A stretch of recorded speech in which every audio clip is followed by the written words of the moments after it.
प्रिय शिक्षार्थियों, एनआईओएस के स्टूडियो में आप सभी का हार्दिक स्वागत है। मैं डॉक्टर तेज प्रकाश आज वेदाध्ययन पुस्तक जो कि माध्यमिक शिक्षा पाठ्यक्रम के अंतर्गत व्याकरण विषय को लेकर के द्वितीय पुस्तक है, उसमें पाठ 21 का हम लोग अध्ययन करेंगे।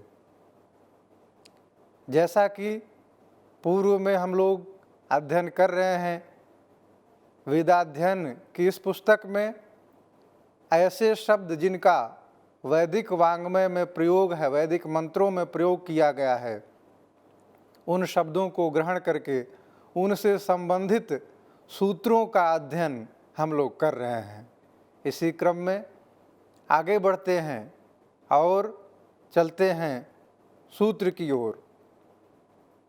प्रथम सूत्र है इस 21वें अध्याय का, सूत्र है निपातस्य च। यहाँ पर हम देखते हैं कि निपात को संबोधित करते हुए यह सूत्र हमें दिखलाई पड़ता है।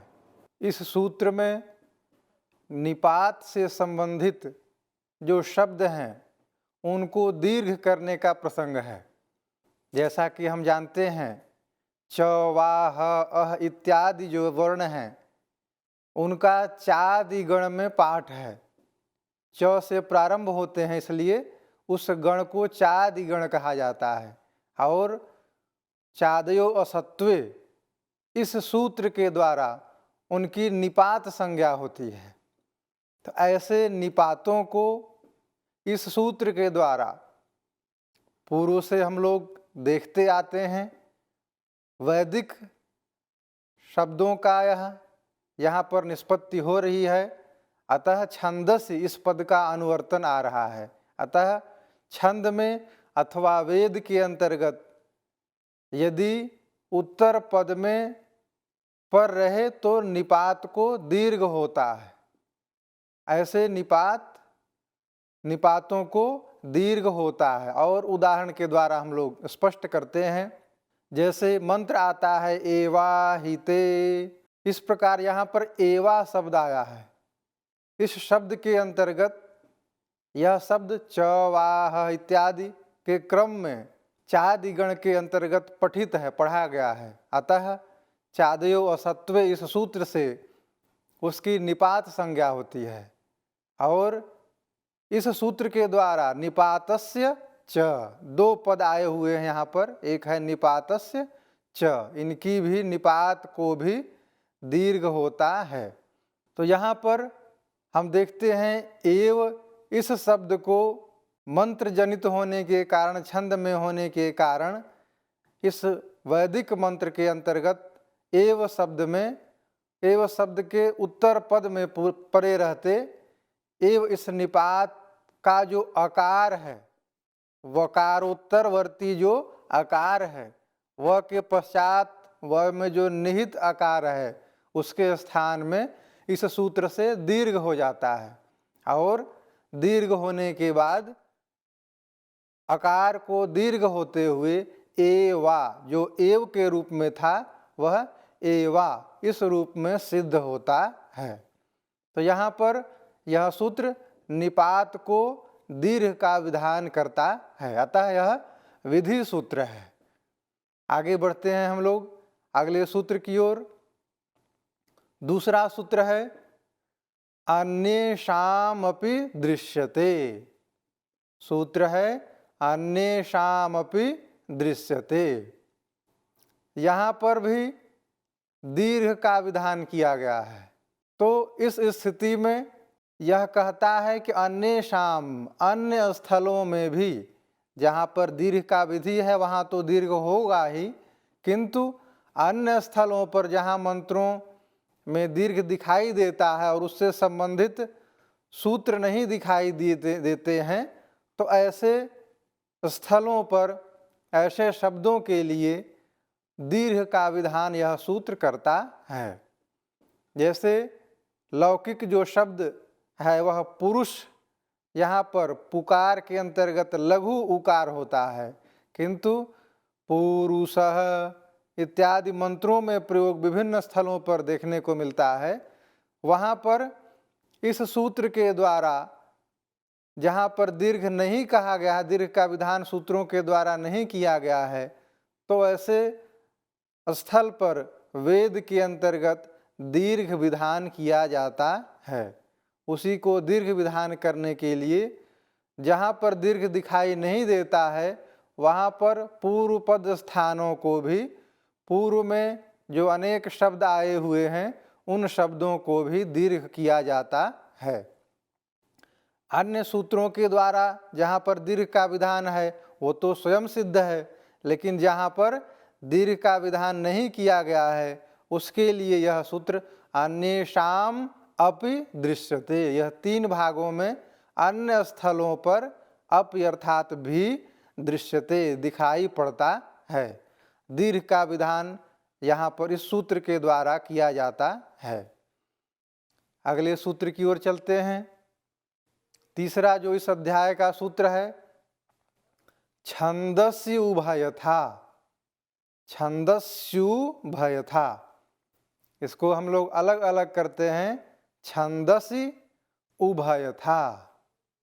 उभय शब्द 2 का पर्यायवाची है, अर्थात छंद के अंतर्गत, छंद का प्रसंग भी आ रहा है तो छंद के अंतर्गत साथ ही साथ इसमें अंग का भी प्रसंग आ रहा है, अंग संज्ञा का प्रसंग आ रहा है, तो अंग को विकल्प से दीर्घ करता है, दीर्घ का अनुवृत्ति आ रही है और छंद के अंतर्गत अंग को विकल्प से दीर्घ का विधान होता है, नाम परे रहते।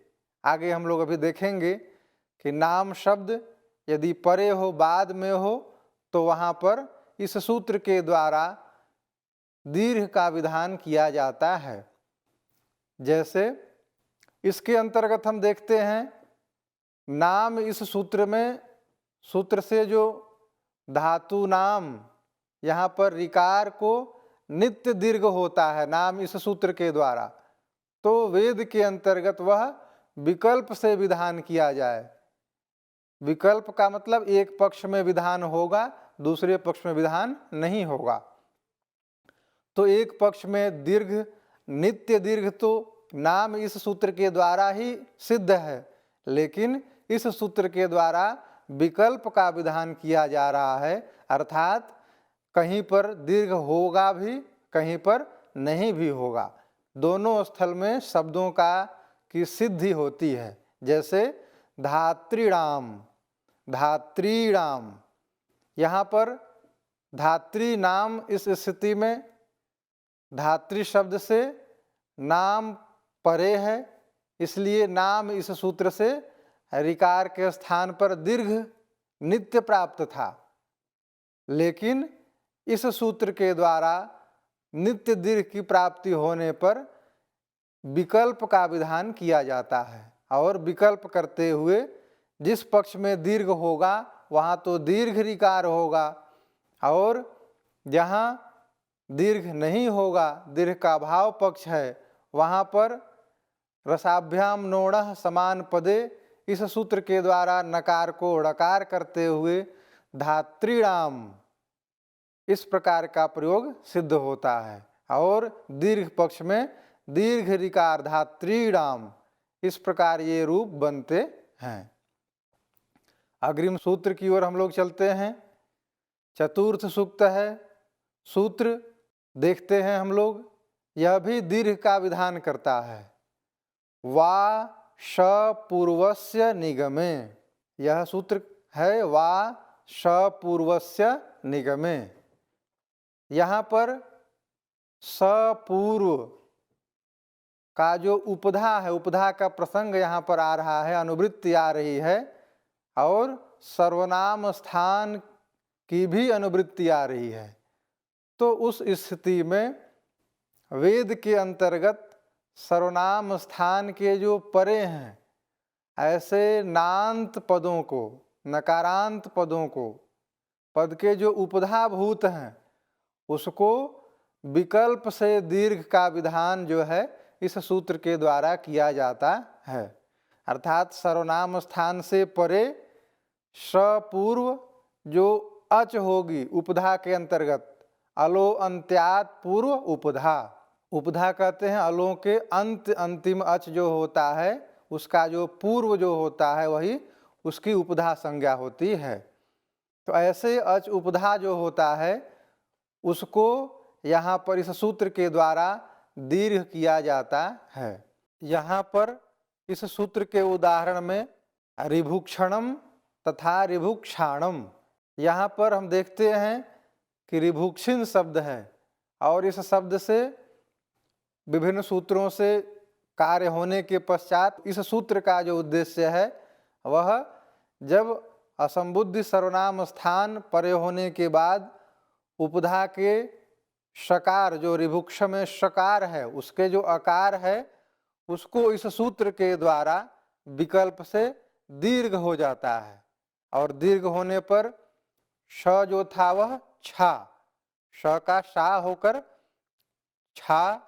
इस प्रकार से आकार होने के बाद अटकुप्वांग नुम व्यवायेप, इस सूत्र के द्वारा नकार के जगह पर स्थान पर ड़कार होकर ऋभुक्षाणम यह रूप सिद्ध होता है। इस सूत्र वा श पूर्वस्य निगमे, इसके जो उदाहरण हम लोगों ने देखा ऋभुक्षणम और ऋभुक्षाणम, यहाँ पर हम देखते हैं कि ऋभुक्षिण शब्द है और उस शब्द के द्वारा यहाँ पर सर्वनाम स्थान परे होने के कारण इसकी उपधा जो शकार है ऋभुक्ष, उसका जो अकार है उस अकार को इस सूत्र के द्वारा वा स पूर्वस्य निगमे, इस सूत्र के द्वारा विकल्प से दीर्घ हो जाता है और दीर्घ होने के पश्चात अटकुप्वांग नुम व्यवायेप,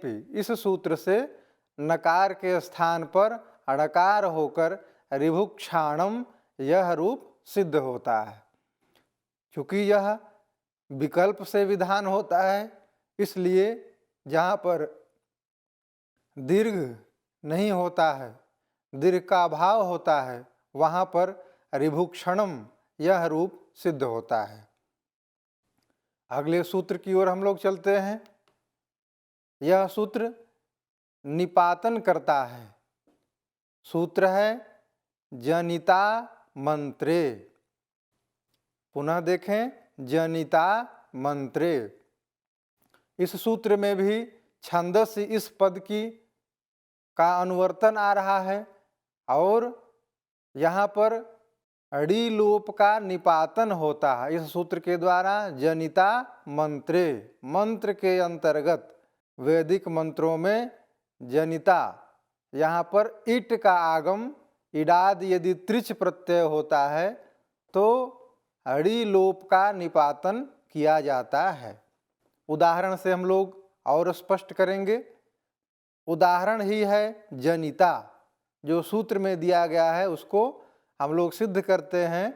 जनिता शब्द जन धातु से अड़िच और त्रिच प्रत्यय होने के बाद जनि त्रिच, इस स्थिति में क्योंकि जन प्रादुर्भाव धातु है, जन से अड़िच होकर जनि और इसके बाद त्रिच होकर जनि त्रिच, इस स्थिति में त्रिच को इडागम करने पर जनि त्रिच इट, इस स्थिति में इस सूत्र के द्वारा इडादि त्रिच परे होने पर जो अड़कार के इकार है वह उसका लोप होकर यह शब्द सिद्ध होता है, निपातनात् सिद्ध होता है।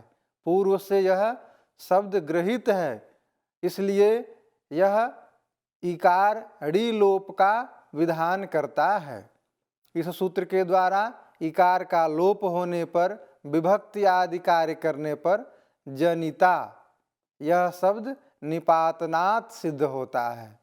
जबकि लोक में हम लोग देखते हैं कि इड़ी लोप का जहाँ अभाव होता है वहाँ पर जनयिता यह शब्द सिद्ध होता है, किंतु यहाँ पर इड़ी लोप हो जाने के कारण और शब्द की आवश्यकता थी, जनिता शब्द निष्पन्न होना था निपातनात्, इसलिए इस सूत्र के द्वारा विधान किया जाता है। अगले सूत्र की ओर हम लोग चलते हैं। अगला सूत्र है छंदस्यपि दृश्यते। छंदस्य अपि दृश्यते, यहाँ पर छंद के अंतर्गत पूर्व से भी प्रसंग चला आ रहा है, तो ऐसे जो हलंत धातु हैं, जो अजंत नहीं है, अनजादि धातु हैं, ऐसे जो हलंत धातु हैं उनको यह सूत्र लुंग लंग रिंग इनमें 8 आगम का विधान करता है। इसके अंतर्गत लुंग लंग रिंग छोड़ उदात्तः एक सूत्र है, उससे अनुवृत्ति आती है। उसकी अनुवृत्ति को ग्रहण करके अर्थ होता है कि ऐसे हलंत धातुओं में लुंग लंग रिंग के प्रसंग में 8 का आगम होता है। वहाँ पर अट का आगम होता है और यहाँ पर 8 का आगम होता है। लोक में हलादि को केवल अट का आगम होता है और अजादि को 8 का आगम होता है, आड जादी नाम इस सूत्र के द्वारा। लेकिन यहाँ पर हल को भी, हलादि को भी 8 का आगम किया जाता है। जैसे आनट यह शब्द है, आनट यह नश धातु जो कि हलादि है, हल है आदि में, अतः नश धातु से अनज होते हुए भी, अनजादि होने पर भी आड जादी नाम इस सूत्र से 8 का आगम नहीं हो पाता है।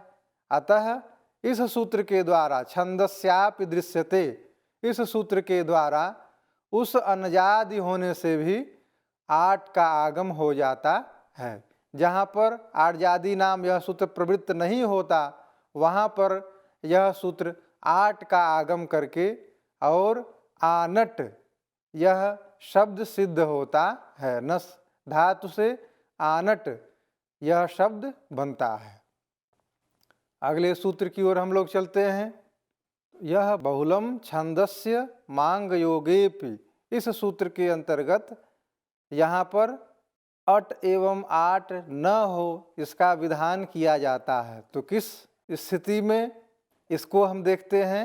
अमांग योगे, अमांग योग के होने पर। कब? छंदसी, छंद के अंतर्गत, वेद के अंतर्गत और बहुलता से, ये तीनों शब्द सूत्र के अंतर्गत ही आए हुए हैं। तो बहुलता अर्थात कहीं पर प्रवृत्ति होती है, कहीं प्रवृत्ति नहीं होती, इसी को बहुलता हम लोग कहते हैं। और इस बहुलता की स्थिति में अट और आट का आगम नहीं होता है इस सूत्र के द्वारा।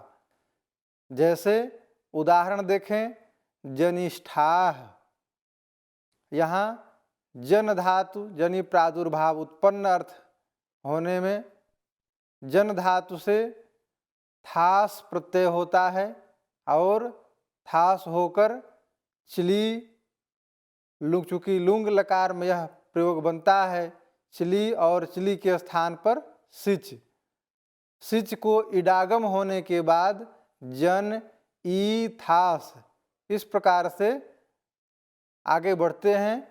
और उसके बाद अट का आगम जो है, अट आगम का प्रसंग आता है।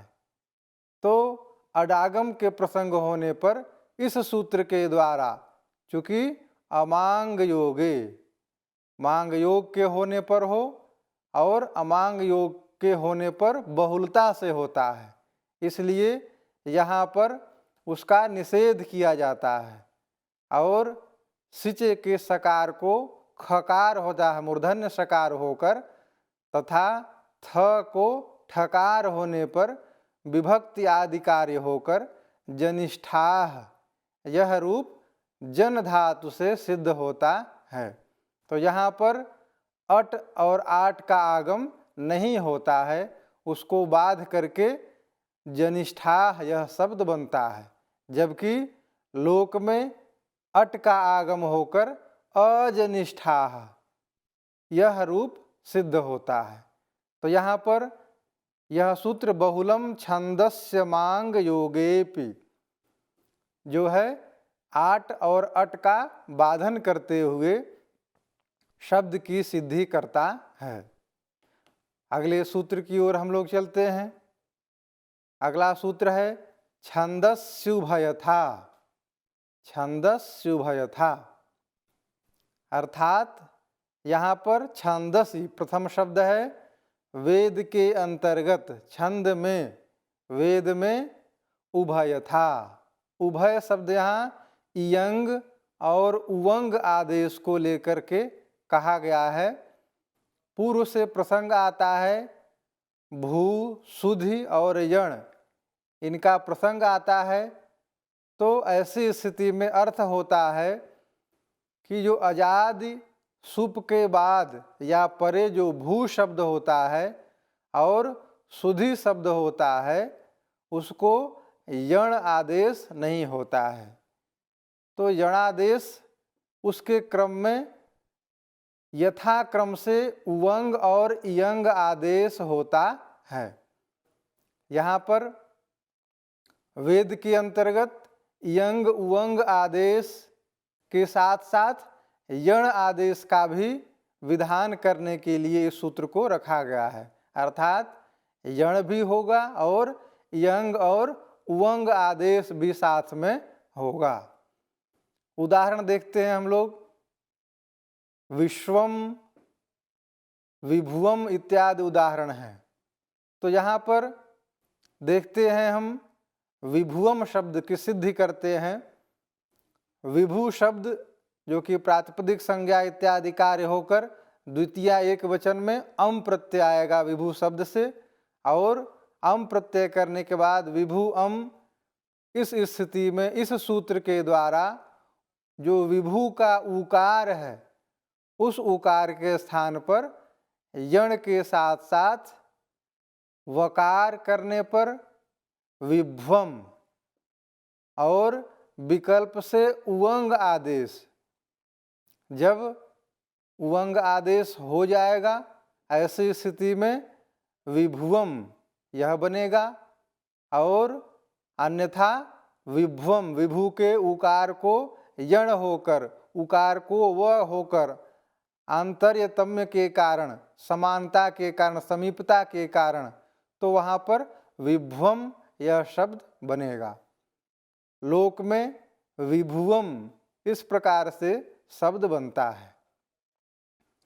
आगे बढ़ते हैं हम लोग अगले सूत्र की ओर, जो कि धी आदेश करता है, हिकार को धी आदेश का विधान करता है। यह सूत्र विधि सूत्र है और छंदसी पद की अनुवृत्ति आ रही है। इस सूत्र के अंतर भी छंदसी यह शब्द आया हुआ है। देखते हैं सूत्र। श्रु, श्री, ऋणु, प्री, क्री, बृभ्यश्छंदसि। सु, श्री इस प्रकार से क्रम से दिया हुआ है। श्रु धातु, श्री धातु, इसी क्रम में इन धातुओं को ही के स्थान पर धी का आदेश होता है, धी का विधान किया जाता है।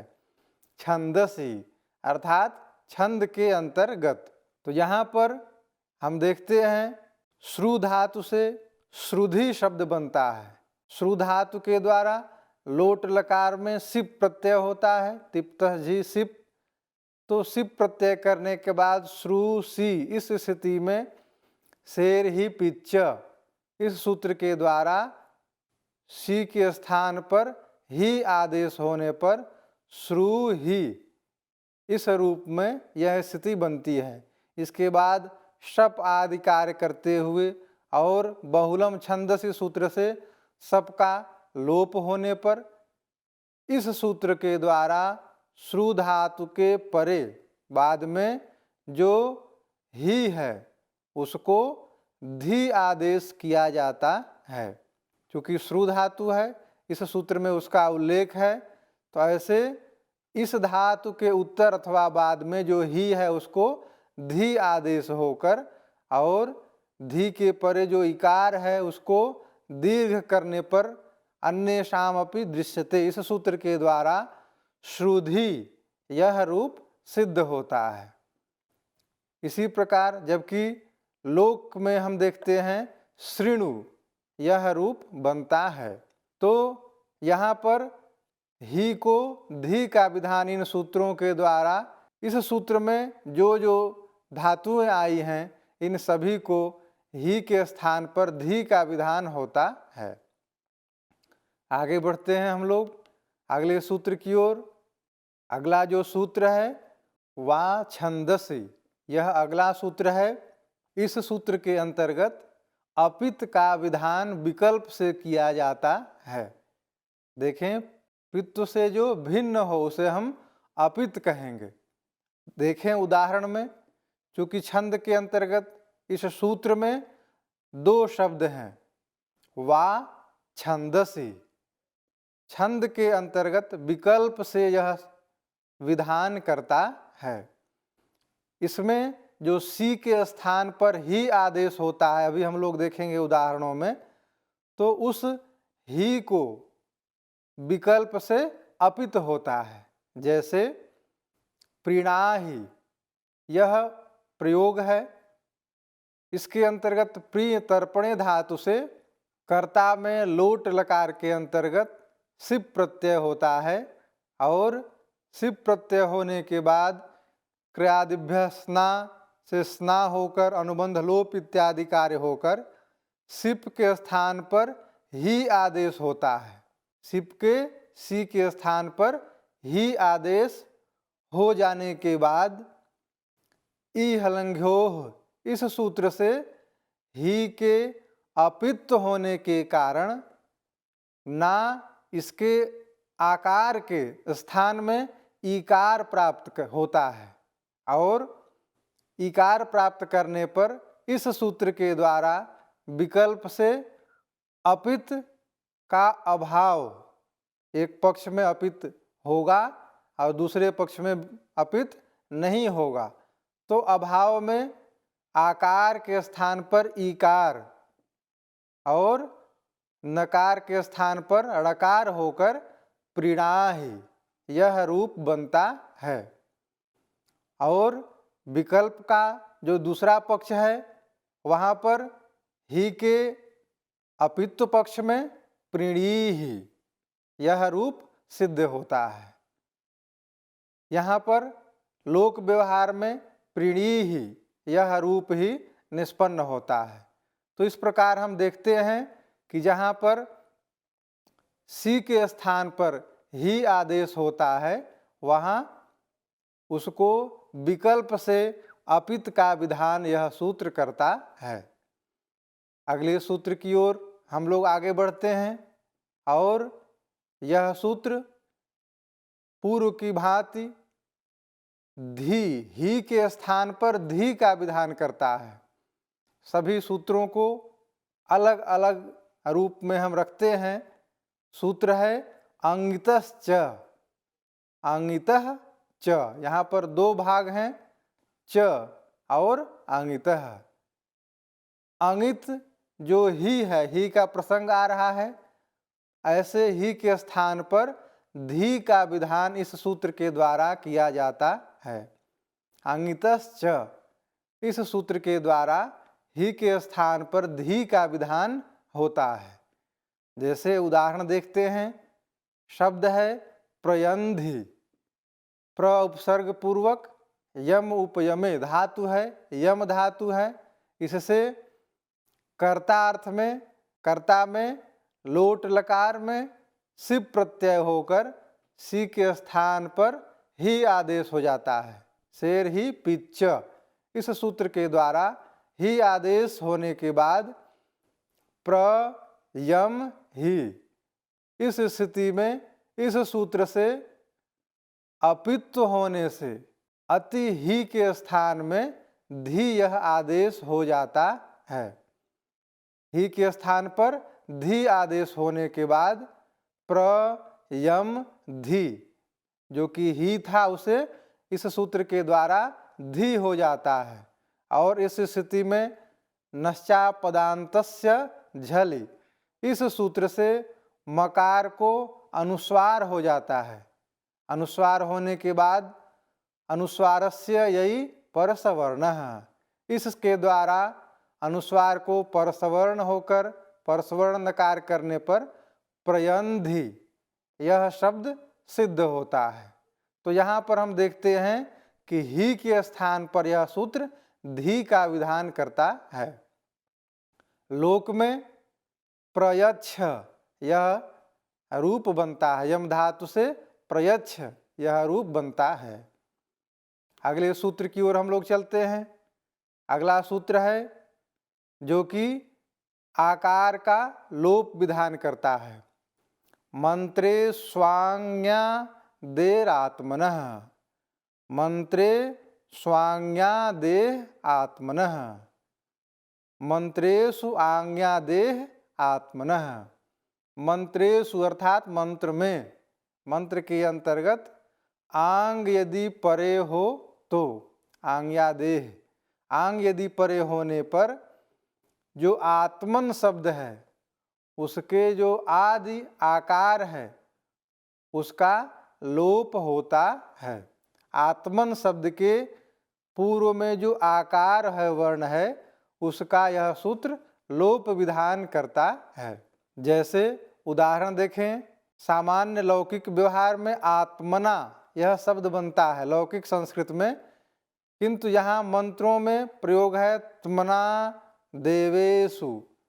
तो इस शब्द की सिद्धि के लिए आत्मन शब्द से यहाँ पर टा विभक्ति के द्वारा, तृतीया एक वचन में टा विभक्ति से अनुबंध लोप इत्यादि कार्य होकर आत्मन और आ टकार का लोप होकर आत्मन और आ, इस स्थिति में इस सूत्र के द्वारा आंग और मंत्र में परे होने पर, आंग परे होने पर आत्मन शब्द का जो आदि आकार है उसका लोप हो जाता है।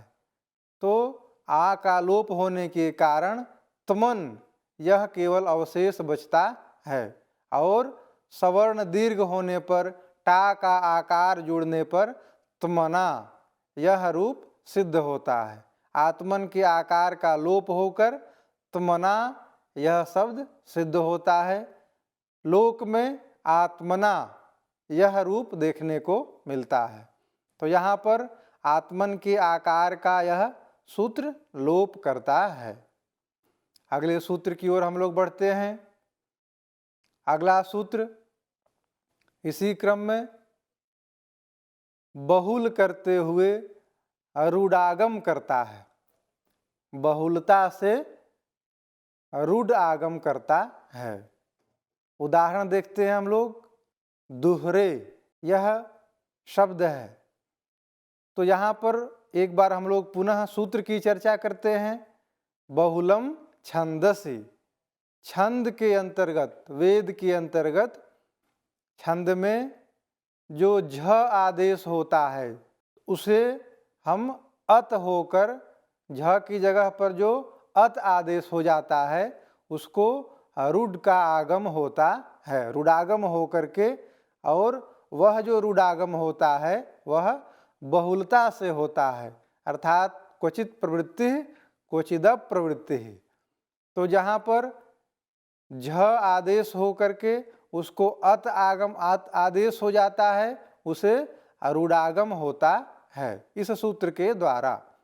जैसे दोहरे यह शब्द वैदिक मंत्रों में हमें देखने को मिलता है। यह दुह धातु से निष्पन्न होता है। दो धातु से लट लकार के अंतर्गत आत्मने पद में झ प्रत्यय होकर दुह झ।